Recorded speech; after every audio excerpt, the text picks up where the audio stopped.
സമയം വൈകുന്നേരം 4 മണി. ഇന്ന് ഞാനുള്ളത് നമ്മുടെ തിരുവനന്തപുരം മെഡിക്കൽ കോളേജിലാണ്. എന്തിനാണെന്നല്ലേ, ഈ ഒരു റമളാൻ മാസമായിട്ട് നമ്മുടെ വീട്ടിലെ ഒരുപാട് വിഭവങ്ങളും കുടുംബാംഗങ്ങളും എല്ലാം ആഘോഷങ്ങളായിട്ട് നമ്മൾ നോമ്പ് മുറിക്കുമ്പോഴത്തേക്കും നമ്മുടെ ഒരുപാട് സഹോദരിമാരും സഹോദരങ്ങളും കൂട്ടുകാരും സുഹൃത്തുക്കളും എല്ലാം നമ്മുടെ മെഡിക്കൽ കോളേജിൽ ഒരു നേരത്തെ ആഹാരത്തിന് വേണ്ടിയെങ്കിലും ഒരാളെ ആശ്രയിച്ചിരിപ്പുണ്ട്. അതിപ്പോൾ കൂട്ടിരിപ്പുകാരായാലും രോഗികളായാലും ഒരു തരത്തിലുമുള്ള മതവിവേചനമില്ലാതെ വലുതെന്നോ ചെറുതെന്നോ നോക്കാതെ ഇവരെ കൈകൾ നീട്ടി സ്വീകരിക്കുന്ന ഒരു കൂട്ടായ്മയുണ്ട്, സത്കർമ്മ. ചുട്ടു പൊള്ളുന്ന വെയിലത്ത് നോമ്പ് നോറ്റുകൊണ്ട് സത്കർമ്മയിലെ എല്ലാ അംഗങ്ങളും റമളാൻ 30-നും വൈകുന്നേരം 4 മണിക്ക് നോമ്പ് കഞ്ഞി വിതരണം ചെയ്യുന്നുണ്ട്. അതുമല്ല, എല്ലാ വ്യാഴാഴ്ചകളിലും അന്നദാനവും ചെയ്തു വരുന്നുണ്ട്. ഇവരുടെ 436ാമത് അന്നദാനത്തിലാണ് ഞാനും ഇവരുടെ കൂടെ ഒത്തുകൂടിയത്.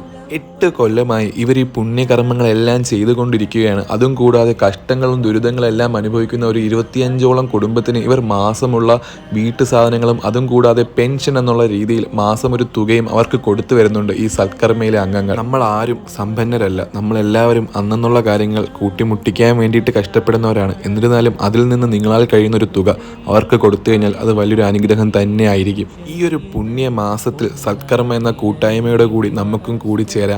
ഇവരുടെ ഫോൺ നമ്പറും ഇവരുടെ ഗൂഗിൾ പേ നമ്പറും ഇവരുടെ അക്കൗണ്ട് നമ്പറും എല്ലാം ഞാൻ വീഡിയോയിൽ ഉൾപ്പെടുത്താം. നിങ്ങളാൽ കഴിയുന്ന സഹായം ഈ ഒരു പുണ്യ മാസത്തിൽ ചെയ്യാൻ മറക്കണ്ട.